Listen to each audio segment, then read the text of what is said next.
Welcome back, folks. My name's Shane. In today's video, we're going to talk about inexpensive guitars, whether that's from Artist Guitars, Harley Benton, or any other number of brands out there. It doesn't really matter. The quality of less expensive stuff has gone up so much over the last few years.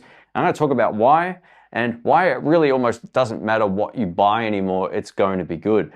So since the dawn of the internet, YouTube, and people reviewing stuff and websites and all that kind of stuff, it's really hard for a company to release a piece of junk and not get flamed and burned for it online in some capacity. We've seen this with tech products that don't live up to expectations, and there's used to be plenty of cheap junk guitars back in the day, but that's not really the case anymore. You know, when I first started playing as a lefty, the only lefty I could find was a left-handed red Squire, and it was a great guitar. It was one of those Gold Series ones.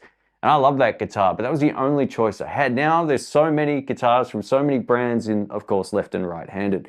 Now, if you're a righty, there's even more to choose from, which is crazy. But as a lefty now, I can find a guitar that's inexpensive like this, that's still really good, and still get it to sound just as good as any of my other guitars. The law of diminishing returns has never been more true than it is as of 2025. I think you can pretty much pick up any guitar off the shelf, and if you can play, you can make it sound good.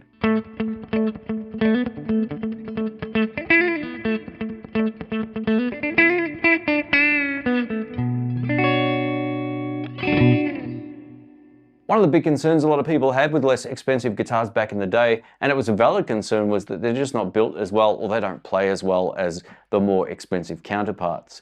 I don't think this is true anymore. So many of these less expensive guitars now are using stainless steel frets, they've got roasted maple necks, they've got quality pickups, and for all intents and purposes, if you're using either a cheap guitar with good specs versus an expensive guitar with good specs, you're not going to hear a huge difference in the room as someone just listening to a band. You know, it's just not the case anymore. It used to be the case, but it's not as big of a difference anymore. The end result is still going to be the same. The reason I picked up this cheap guitar is it's on loan currently from Artist Guitars.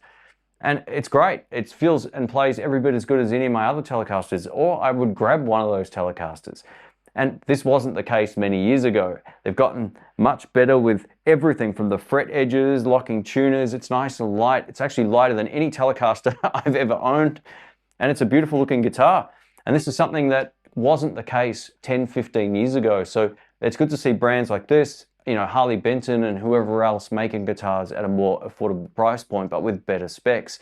Now, there's something to be said about owning a guitar of your dreams, or, you know, having something like that. But I think the takeaway here is that these higher-end guitars, whether that's Gibson, Fender, or whatever, don't necessarily make you a better player. Sure, they can be inspiring, but it's not going to make you sound better than, you know, the next person who's a better player playing a less expensive guitar. It's just not the case, right? And, you know, there's something to be said about the feel and being inspired and having something you've always aspired to get. I totally get that.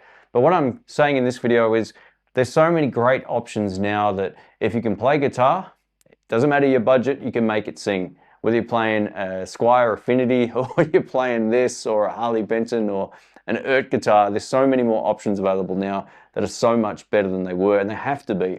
The reason Fender don't do, you know, stainless steel frets is because people will still buy their guitars anyway, and it's cheaper for them to do that than to put them on. It sucks, but it is what it is, right? Whereas these other brands that people don't know of, they have to apply a little bit more finesse to the end result to get people interested, and then the price is also far less expensive.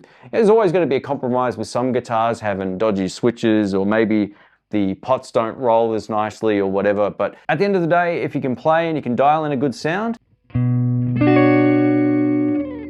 it doesn't matter.